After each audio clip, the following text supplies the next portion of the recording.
ओम शंकरं शंकराचार्यं केशवं बादरायणं सूत्रभाष्यकृतौ वंदे भगवन्तौ पुनः पुनः। ईश्वरो गुरुरात्मेति मूर्तिभेदविभागिने व्योमवद्व्याप्तदेहाय दक्षिणामूर्तये नमः। In this weekly class on Wednesdays, we are studying Chatussutri with Shankar's commentary. Chatussutri is first four sutras of the commonly called Brahma Sutras, the original name being Shariraka Mimamsa Shastra by Badarayana Vyas. And in that, Shankar is telling us from the beginning that logically, by any logical method whatsoever, consciousness, which is called the subject I, can never be equated with, can never become you or the object. And the characteristics of I cannot become the characteristics of you. Consciousness characteristics can never become the characteristics of matter. By no logical process, absolutely impossible. And yet, the fact of life is that all the common behavior of the people is based upon this superimposition of consciousness, characteristics of consciousness on matter, on characteristics of matter, and characteristics of matter and matter itself on consciousness and its characteristics. This is the main point. And this is due to a coupling of the existence and non-existence due to wrong knowledge. Now, we want to understand this is called superimposition. In our consciousness, the snake sits upon the rope, not actual, but we do not see the rope, we see the snake. So in our consciousness, snake sits upon the rope. That is, matter sits upon consciousness. In our consciousness, characteristics of matter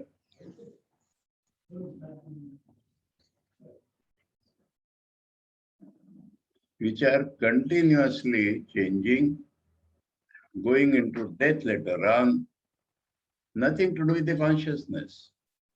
And yet we feel, I am changing, I am dying. Similarly,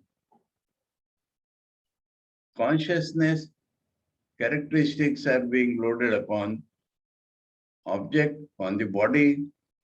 I do this, I do that, as if body is conscious, as if the indriyas are conscious, as if the mind is conscious. So this is what is happening. This is called superimposition. Now, a fresh approach has to be taken. The traditional approach does not make us have that experience. Let me tell you, frankly, a new fact today, that traditionally, the appearance is that Shankar is sitting amongst opponents and debating. In this way, we can never catch the spirit. Never, never, never. I was not taught like that. Shankar is sitting amidst his own disciples. And the disciples, according to their understanding, is trying to understand. And they are disciples. So they express their doubts, their difficulties, their misconceptions. They open out their minds in front of Shankaracharya. My Guruji used to call this Maya's attack. That means a wrong understanding takes place in the disciples. And Shankar, their guru, clears that at every point. If we can visualize this scene, we will feel it, understand it, feel it, experience it much more easily. So let us take this approach, not that there are various philosophers and Shankar is just criticizing them and establishing his own. No. Shankar is faced with his disciples who want to learn from him, but they are human beings. So, as normal human beings, there are doubts in them. They find some difficulties to understand and they get some misconceptions. And their beauty is that they express all that in front of the Guru. Hiding your difficulties, hiding your misconceptions will never solve the problems. But when you express them to the Guru knows the things, Guru knows how the mind of sadhaka works, so he clarifies one after the other. That is the situation. Now, in the beginning, the disciples asked, Aha, means the disciple asked, please explain this superimposition. And then they start thinking, and then some of them think that it is Shankar has given them a hint first. First of all, Shankar gives them a hint. They ask, what is this superimposition, sir? Shankar says that something like memory, something seen somewhere else is seen in a different place. That is the understanding he gives. Something like memory, not memory, something like memory, in that something seen somewhere is superimposed on something seen in front. That is the superimposition. So, is it like this? Is it like this? Is it like this? So, some people think that the thing is not superimposed, only the characteristics are superimposed. The thing is not superimposed, that is, snake does not come upon the rope, but the rope characteristics of snake, that it is poisonous, that comes on the rope. Silver is not superimposed upon nacre, but it is costly. That comes on the nacre. So, like that, the characteristics only are superimposed because we can never feel that the matter can be superimposed upon consciousness or consciousness can be superimposed on matter. This becomes beyond our common understanding. So we feel that it is not matter coming on consciousness or consciousness on matter, only the characteristics are superimposed of matter on consciousness and consciousness on matter. Some people's mind does not accept that some characteristics of matter can come here. Some characteristics of consciousness can go on matter. So they think that yatra yat adhyasa tat viveka agraha nibandhana brahma iti. It is their own mind. It is the mind which on, on the Brahman, so world is superimposed on a rope, snake is superimposed, and we do not see the nature of the rope. We do not see the nature of Brahman. And so we imagine something in our mind. We imagine something in our mind. Subjective superimposition. We imagine something in our mind because we do not clearly see what it is. Simple thing. We do not clearly see semi-darkness, there is a rope. We do not see the rope. We say, so our mind imagines something there. Not that we remember a snake and that comes, we imagine something there.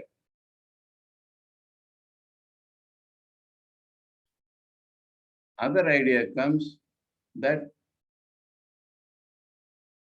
the characteristics get reversed. It is not from not ordinary ideas, but our idea is that oh, the thing itself, oh, this is a different thing. Not that we imagine, but rope itself we are seeing. And yet, different characteristics are coming in our mind. Because we do not clearly see the characteristics of the rope, so different characteristics are coming in our mind, which we call snake. So, three different ideas are given. One is that only the characteristics are superimposed, not the thing itself. Second is that the characteristics of the thing we do not clearly see, so our mind imagines. The third is that the characteristic don't bring any other thing, but the characteristics are seen in a reverse way. Consciousness is Brahman, and yet we see the characteristics of matter there. Matter is matter, but we see the characteristics of consciousness there. So, only the characteristics are seen reverse. Shankar says, all right, let all these opinions be there, but you remember one thing. We are seeing something which is not there. Hold on to this fact only. Don't imagine whether characteristics are a thing or this or that. Why not see clearly? That is the difference between Vedanta and all other philosophies. All other philosophies are coming from the disciple's mind and they try to imagine something. Shankar said, just see like this. Something which you see is not there. Something which is not there, you are seeing. Consciousness is not there, you are seeing consciousness in matter. Matter is not there in consciousness, you are seeing matter in consciousness. So, something which is not there is being seen. This is common in superimposition. And he says, explain the examples which you gave up till now, that nacre is seen as silver and one moon is seen as two moons. Up till this we had studied. Now, the disciple try to feel that. And when they try to feel that, a difficulty arises. When we try to feel that something not there is seen, there a difficulty arises. Katham puna pratyagatmani avishaye adhyasa vishaya tad dharmana. The inside self we do not see at all, avishay. The inside self is not felt at all. That is avishay. And objects we see, then how objects can be superimposed upon something which we do not see? How the characteristics of the objects can be seen on something which you do not see? That is the difficulty to understand, because sarvahi purvavasthite vishaye vishay antaramadhyasati yushmat pratyay apetasya pratyagatmano avishayatvam bravishi. We see all the examples you gave, or we always feel that in semi-darkness or whatever reason, something outside is there and we see something different there. Something outside is there and in that place we see something different. This is what you are told and we understand that. But something which is Yushmat Pratyay Apetasya, consciousness can never be an object that we have shown clearly. And the inside subject can never become an object. That also you are sure. Inside self cannot become an object and it can never become the signified by you. You tells object, I am inside So we can never feel how the inside and outside will get superimposed on each other. Outside object being superimposed upon other outside object, we can understand. But it's difficult to understand how inside reality can be superimposed upon outside object, how outside object and its characteristics can be superimposed upon the inside reality. Uchyate. He explains. 2-3 points here. Na tavad ayam ekantena avishaya. Very important thing is this. That ayam means I. I is not absolutely something which is not felt. Avishaya means I is not something which is absolutely never felt. I is not felt as an object, but I is felt. How I is felt? Asmat pratyaya vishayatva. When we uttered the word I, some consciousness rises, and in that this I shines. So I is in a way an object, not object of outside perception, not object outside me, but it is an object of the consciousness when it rises, when we utter the word I. And that is how it was told. So critically try to understand that something which is not an object at all is being superimposed upon the object, or object being superimposed upon something which is never an object. That is not happening.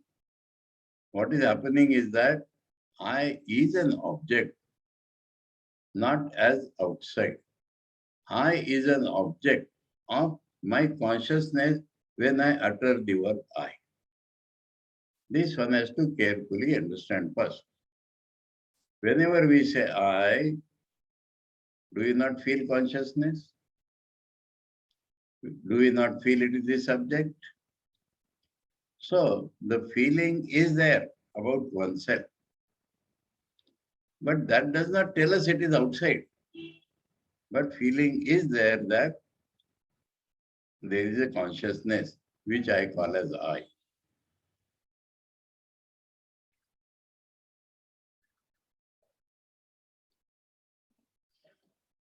Aparokshatvacha pratyak atma prasiddhe. Now we have to explain the word aparokshat. When we see something outside, we call it direct perception. See, feel, touch, hear, smell, taste, direct perception. But it is found out that it is getting distorted by several mediums. Take one example. In the books on optics, it is explained how we see a thing, the rays from that thing hit upon our retina. There is a reaction in our nerves that reaches our mind. Buddhi, our consciousness reacts on that. So what do we perceive? We perceive a reaction. We have never seen any rays coming out of something entering our eyelids. We can never see rays. What we call rays, dust particles raised in that wave. Rays sometimes reflect upon dust particles, sometimes upon some object, and that shining object we see, we have never seen rays. The German philosopher Kant found this out in the modern age. In Vedanta, it is known thousands of years back, because the mind of Aryans was very critical. We see the rays. No, we do not see the rays. We see air. Air also we do not see. Some dust particles, some smoke particles, some water particles. On that the ray falls and that shines. That much we see. And inside reaction, what is happening, we do not know. So what we say? All this results in our mind reacting, our I consciousness reacting on that. So it is not direct. What we call direct perception is not direct. It is indirect. It goes through various mediums. The medium of eye, the medium of the lens of the eye, the medium of our nerves, the medium of our mind. So it is going through various mediums. It may get distorted. It is getting distorted. So this is not direct at all. It goes through so many mediums. Now the I which I am feeling does not have to go through any medium. Real direct. In between, I will introduce a step, then we will understand. This table is outside, so my eyes can see it, and my eyes are required to see it. Now, in my mind, I am happy or miserable, or there is a feeling in my mind. Don't call it subjective. It is directly pursued by me. You know, are not needed to come and tell me that you seem happy today. To you, I seem happy, but to me, I know I am happy. Now, any indriyas cannot reach my mind. Very true. Any indriyas are not required to be there. My mind itself knows. So if something is nearer than the indriyas cannot reach is all right, and indriyas are not required. So it is much more direct. The whole West calls it subjective, but it is direct. My happiness, my anger, my love for somebody, hate for somebody, these are very directly pursued by me. So in direct perception, don't bring indriyas. It is very direct. So when something inside the indriyas is perceived directly, it does not require the indriyas. Now the question is my real nature. Mind is an instrument. Mind is outside my real nature. And that is the whole problem. Mind is matter. Mind is my instrument. Mind is not my real nature. My real nature is much nearer to me. My real nature is my real nature. My real nature is the innermost of everything. Now to perceive that, do I require the mind? Mind does not reach there because mind will help us to see through indriyas outside.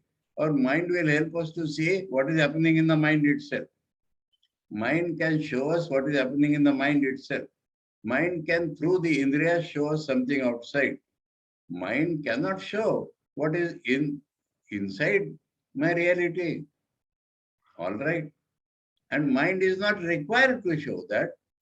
As indriyas are not required to show what is in the mind, mind itself is not required to show what is in my real nature, what is in my inmost nature.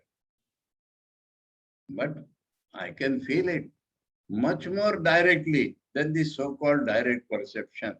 So a new name had to be invented, and that is aparoksha. Non-indirect.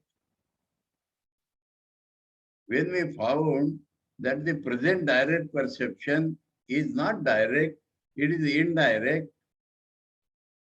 it is through mediums, then a new name had to be invented, that is non-indirect. So, aparokshatvacha pratyek atma prasiddhe. Now tell us everybody, about everybody. Does he not know that he exists? Sometimes mad persons say, I do not know whether I exist or not. Otherwise, everybody knows that he exists. It is so famous, it is well known that everybody knows that he exists. And this he knows much more directly than he knows any object in the world. To know the objects in the world, he will have to join his organ to that object. He will have to join his mind to that organ. Then only he knows outside object. If in the mind there is something, he has to come out of himself, go to the mind and see it there. But what I am, what is my real nature, I do not know, definitely. Because superimposition is taking place. That is the superimposition. My feeling of I is getting mixed up with my feeling of my body, my mind, my indriya. And this is being explained. Throughout this superimposition, it is being explained that my, call it feeling, my direct knowledge of myself is getting mixed up. That is what Shankar told. Something real, something unreal is being coupled. So my knowledge about my body, which is an object, my knowledge about my mind, which is an instrument, my knowledge about some indriyas, which is my instrument, is getting mixed up with my knowledge about myself, which is not an outside object. It is much more direct, much more without a medium. Is it not true? So, when the disciple fumbles, Shankar takes him deeper. That is the only solution. Superficial thinking were habituated, and so this mixture takes place. And so the difficulty is felt that how outside something can be superimposed upon the inside self, which you have told that is never an object. Okay? It is not object outside, but it is an object in the sense it is felt during when I utter the word I. And everybody knows this. Everybody knows that he exists. Everybody knows that he is conscious. And so it is not totally unknown, it is known. And it is known in an aparoksha way. It is known in a non-indirect way. That is the inner reality everybody knows. So not that it is never known, it is the object of the concept which arises when I say I, and it is known much more non-indirectly. It is known as the innermost reality. This is the fact. One side, other side now. Two things, two difficulties were involved. One is that how outside thing will be superimposed on the inside thing. Second was how inside thing can never become an object. So that inside thing becoming object has been explained. It is not object outside, but it is very non-indirectly known, much more directly known. Everybody knows. That is one point. Now, how the outside and inside superimposition takes place, that has to be explained. न च अयम अस्ति नियमः पुरा अवस्थिते एव विषय अंतरम अध्यसितव्यम इति. Common examples, we say outside object being superimposed on outside object. But is it necessary? In the process of superimposition, in our mind, something being superimposed upon something, is it necessary that an experienced object is superimposed upon some other experienced object? There is no such rule. He gives examples. Apratyakṣe api akashe balaha tala malinata adi adhyasyanti. Akasha. Nobody can see. Nobody can see.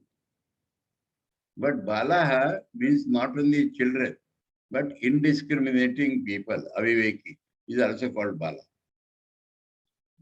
Now, a child, we all, how do we see the sky? Space, sky. Does it not appear a concave hemisphere? Do we not see a hemisphere? And do we not see blue color? And everybody, when we do not discriminate, then everybody says sky is blue. Sky is blue today. and it's the hemispherical in appearance. Now,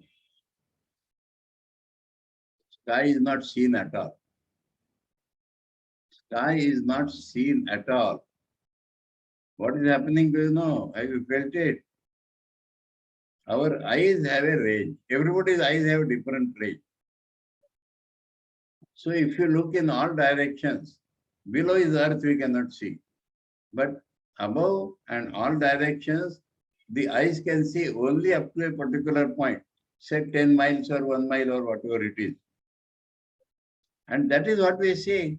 And so it appears as hemisphere. Hemisphere appearance is due to the range of the eye being same in all directions, including the above direction. Not that when we walk 100 miles, then again from there the same range. So this sky which you are seeing here today, when we walk a little, as if the sky is walking with us. Sky is not walking at all. And this blue color, in the old poems or scriptures even, we get this that Rama wants, oh mother, give me that blue color of the sky. So Balaha, children, naturally, and we are all Balas, we think sky is blue. When we analyze, we find sky is not blue.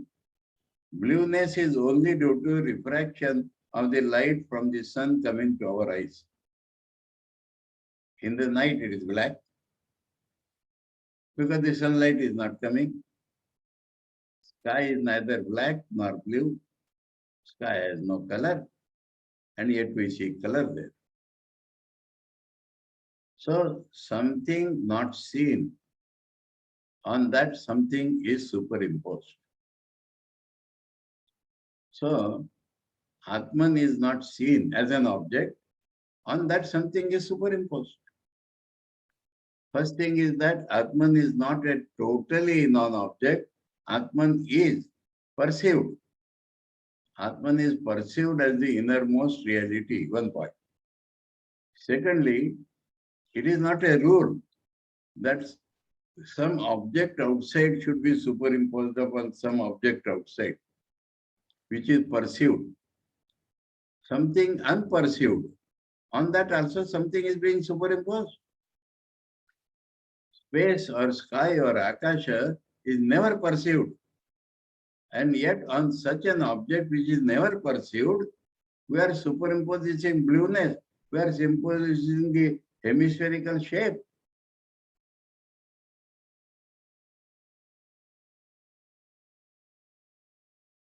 Evam aviruddha pratyekatmani api anatma atyasa. So that is what is happening, that pratyekatmani, the inside self, on that non-self is being superimposed. This is the new terminology now. Non-self, body, non-self, indriyas, non-self, mind, all that is in the category of matter, is being superimposed on the innermost reality whose nature is consciousness.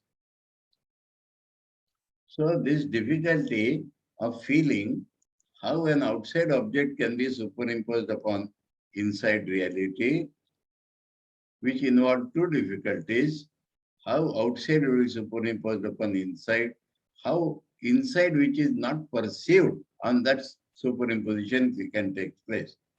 Inside is not perceived, on that how superimposition will take place. Outside how it can be superimposed upon the inside. So inside is perceived first of all through the concept I. And it is perceived much more directly than we perceive the world. One point. Secondly, on a non-perceived object like sky, we see so many superimpositions. So this difficulty is not there. Evam aviruddha pratyekatmani api anatma atyasa. So there is no contradiction in that. The original contradiction is there, that superimposition is false. But as a fact of life, we are trying to understand. All this is we are trying to understand the fact of our experience. The original idea, the original logic, that by logic we cannot prove that, is already very clear. And yet, in practical life, we are feeling like that. So how do you feel in practical life? That has been fully explained. That a lot of something becomes superimposed on something. Tam etam eva lakshanam abhyasam panditaha avidya iti mandante. Pandita has to be explained. Pandita is not scholars here.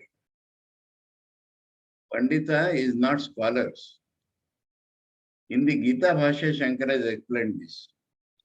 Panda Atma Vishaya Buddhi. Panda is the name of consciousness about oneself. Panda is the name of the awareness about one's own reality. We do not have. We have a mixed up consciousness. But those who possess this awareness of their own real nature are called Panditas. Pandita is awareness of our own real nature.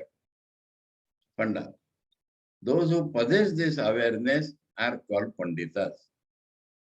So the Panditas, that means those who know their real nature, they have given a name to this. And that name is wrong knowledge. This superimposition has been proved as a fact of life, though theoretically or logically impossible.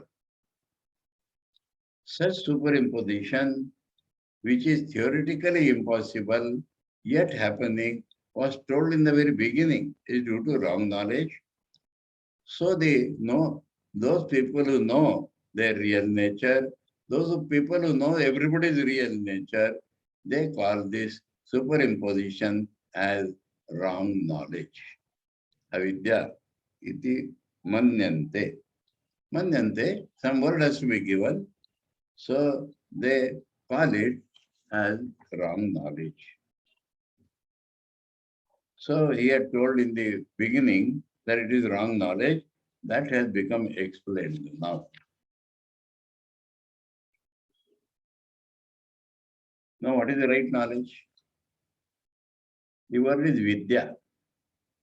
Let me point out one more fact. Jnanam is knowledge.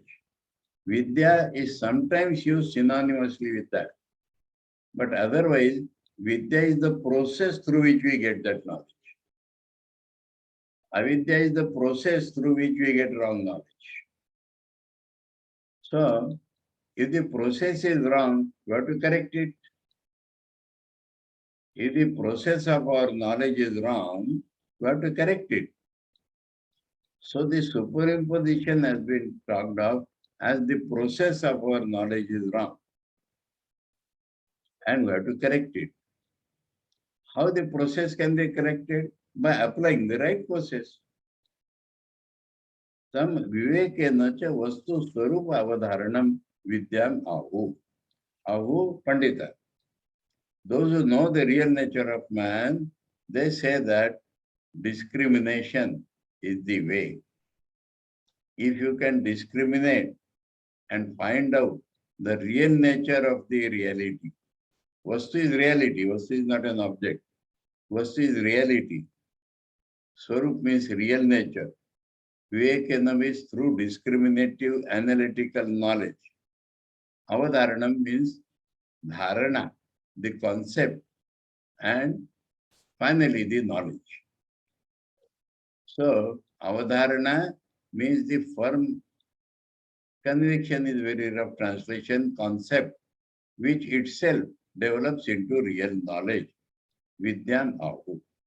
Vidya means the right process is that we have to analyze, we have to discriminate, and we have to come to the awareness of the real nature of our reality. This is called Vidya. And this will remove the avidya. Avidya is the process through which we are arriving at wrong knowledge. Superimposition taking place, that means through a process we are arriving at wrong knowledge. And to correct this process, the only way is to change the method. And the method change is through discriminative analytical knowledge. And when we, through analysis, we can determine, we can conceive the real nature of our reality, that is called Vidya. So, Vidya is directly opposite to Avidya. Vidya will remove that avidya. Wrong process or wrong knowledge can be removed by right knowledge.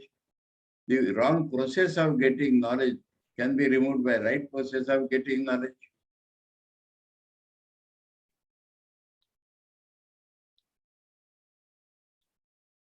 Okay, now another important point.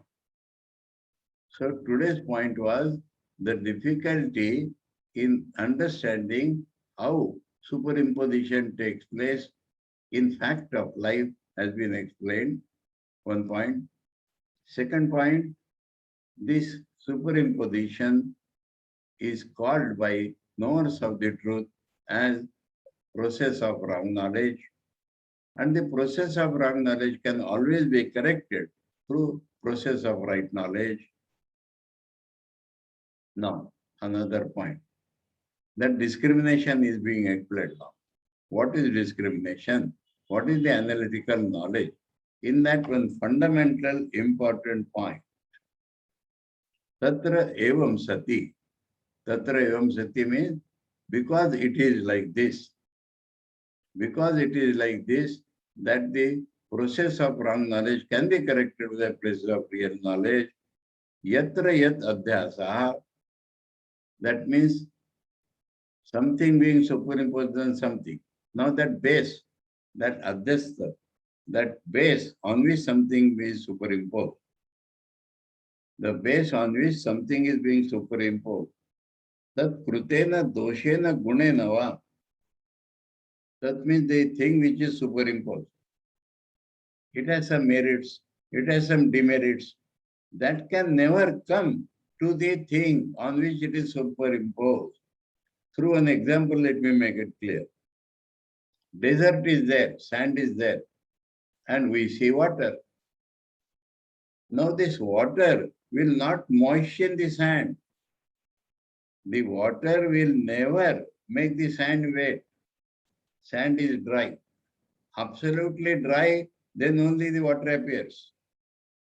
So the appearance can never change the reality. That is this long and short of it. The appearance in our mind, superimposed, that can never change the nature of the reality. Very important point. Why? Because the general feeling is that I am impure. What is impure? The mind may be impure. The body may be impure. The indriyas may be impure. It will never affect the nature of Atman, which is pure by nature. Consciousness absolute, unmixed with body, mind, etc., is absolutely pure. There is no possibility of adulteration there. It is one without a second. And so, any merit or demerit, merit also. I am very intelligent. I have a deeper feeling. This can never affect the real nature of man, which is beyond all this. So the basic conception in Vedanta, this is the discrimination. By discrimination, we are going to find out our real nature. So the first point of discrimination is that the thing superimposed will never change the thing on which it is superimposed. And that is why, remember, Holy Mother told that don't think of the thing which is superimposed, think of the base only. If you think of the base, if you think of the real nature of man, if you think of the real nature of Brahman, all confusions will vanish. So, everything should be explained in the world, in our life, through the real nature of Brahman, the real nature of our own self. Not through this humbug superimposition for which the science runs about. Not at all. So, यत्र अभ्यासः तत् कृतेन दोषेण गुणेन वा अणुमात्रेण अपि स न संबध्यते. Even a little, it does not get changed. Even a little, it does not get affected. That's why I give that example, that the water does not even moisten the sound even to the little. Another example, that snake which appears on the rope does not make the rope poisonous. Absolutely not. Not little poisonous. Absolutely not. Snake may be poisonous. Rope is not poisonous. Snake is appearing on the rope. It can never make the rope poisonous. So our body may have defects. Our body may have qualities. Our organs may have defects. Our organs may have qualities. Our mind may have impurities. Our mind may be pure relatively. That will not affect our own real nature. That is the first point of discrimination.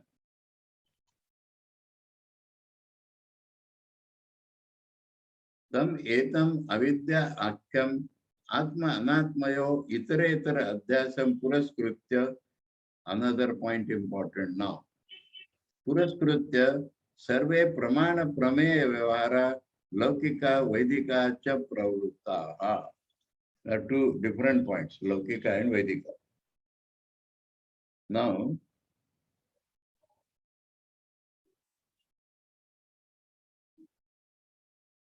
what is Avivek? The name is Avidya. And it is Atman and its characteristics being superimposed on Anatma and its characteristics. Anatma and its characteristics are being superimposed upon Atma and its characteristics.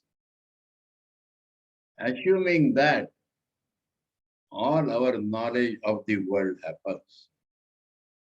Our knowledge of the world, I see this table, I feel like this, I see like this, I touch, I taste.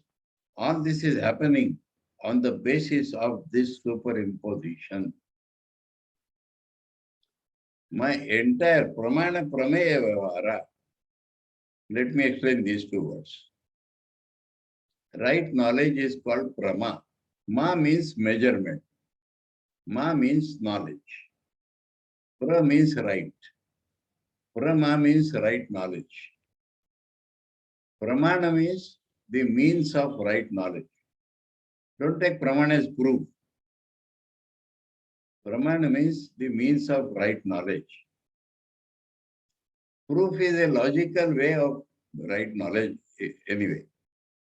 Prameya means that which is to be known, that which is to be measured. So the relationship between Pramana and Prameya Vyavahar, that means all this interrelation between something to be known by the right means of knowing that, all this assumes this superimposition.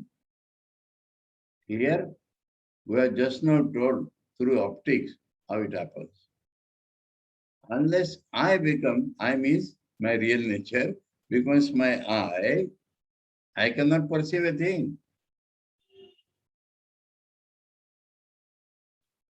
Unless I assume that my I is my real nature, I cannot perceive a thing. Unless I become identified with my touch, I cannot know heat or cold. Unless I transfer myself into my skin, I cannot know heat or cold. I cannot taste sweet or sour unless I become superimposed on my tongue or tongue becomes superimposed upon myself. I cannot know the taste of anything. And then the further pramanas, that is a logical proof and upamana pramana and what not. All the means of knowledge presuppose that there is a superimposition. That is the point. Now the second point is Vedika. Vedika means the scriptures tell us it is not like that. To whom they are telling? One who is superimposed. One person, any person in whom superimposition has taken place, the scriptures will teach something. If he is a Pandita, if he knows his real nature, what will scriptures do to him? It's a side point. Swami Vivekananda has emphasized that Vedas are only scriptures throughout the world which tell that man should go beyond. All other scriptures are such that every time we have to refer to them for guidance. Anyway, so Vedika Vyavahar, the teaching of the Vedas, is only by assuming that you are having wrong knowledge. If you have the right knowledge, what the Vedas are not required. So all the Laukika knowledge, all the worldly knowledge takes for granted this superimposition. And all the Vedic instruction takes for granted that there is superimposition in your mind. This is the point. Very important point. Now, next point. Karma Kanda. Where found out what are the Vedas? So, Sarvani cha Shastrani Vidhi Pratisheda Moksha Parani. Both. So within the scriptures, there is a portion which tells if you do like this, you will get this result. If you do like this, you will get a bad result. Don't do. And scriptures only will give us that knowledge which will release us from this bondage. So scriptures have threefold function. To tell us to get good results, what is to be done. To tell us to avoid bad results, what should be avoided. And to tell us what is our real nature. All the scriptures assume that we are having wrong knowledge. All the scriptures assume that I am the doer. And then only these good results and bad results will come. All the scriptures assume that I am under wrong knowledge. Then only they are giving me the right knowledge. Oh. Understood this point?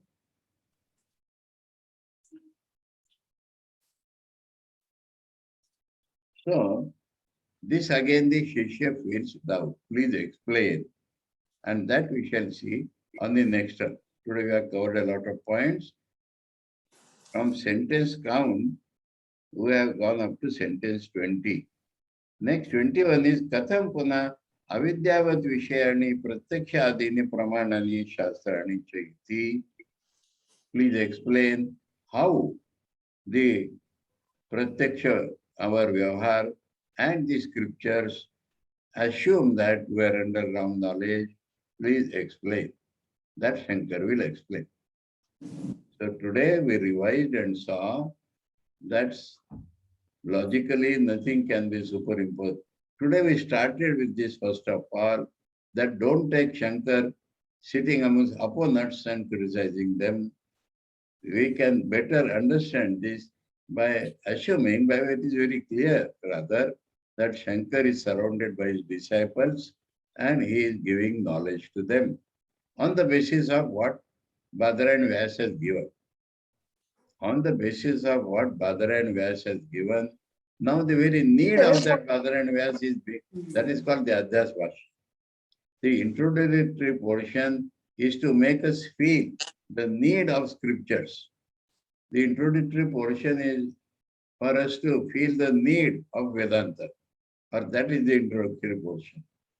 And so our present day's position is being explained. Our present day's position is superimposition, present day's position is non-discrimination, present day's position is a wrong method of knowledge. And so, now about this wrong method of knowledge, the point has come. How that our methods are based upon unreal, how the scriptures assume that we are under ignorance. So this is the today's points, that superimpose is possible, superimposition is happening in our practical daily life due to non-discrimination, due to a wrong process of knowledge, and this can be removed by right process of knowledge. And all the teachings, all our vyavaharas is by assuming the wrong knowledge. All the teachings of the Vedas assume that we are wrong knowledge, whether they teach us good or bad works, or they teach us real way to liberation or real knowledge, they assume that we are under the spell of ignorance. We are under the spell of wrong knowledge. That is to be critically understood, how we are laboring under wrong knowledge. Something is coming tomorrow. I feel like telling you now. In Rishikesh, some outside brahmacharis used to come to learn this very book from me. One of them came running one day, excitedly, and says that Shankar is equating a scholar with a cow. That is coming tomorrow. Huh? Shankar is equating a scholar with a cow. He was excited on that. I told him that is nothing. Sri Ramakrishna has equated scholars with vultures. So that portion will come tomorrow. Scholasticism is not of no help. This is Vedanta change our experience. Vedanta will help us to change our experience. Scholasticism has no help. So Shankar equating scholars with a cow and Sri Ramakrishna equating scholars with vultures, that will come in tomorrow's talk, while explaining how this we are all laboring under wrong knowledge. Om Shankaram Shankaracharyam Keshavam Badarayanam Sutra Bhashya Krito Vande Bhagavantau Punah Punah Ishvaro Gururatmeti Murti Bheda Vivagine Vyomavad Vyapta Dehaya Dakshinamurtaye Namaha. Om Shanti Shanti Shanti. Hari Om Tat Sat. Shri Ramakrishna Arpanamastu.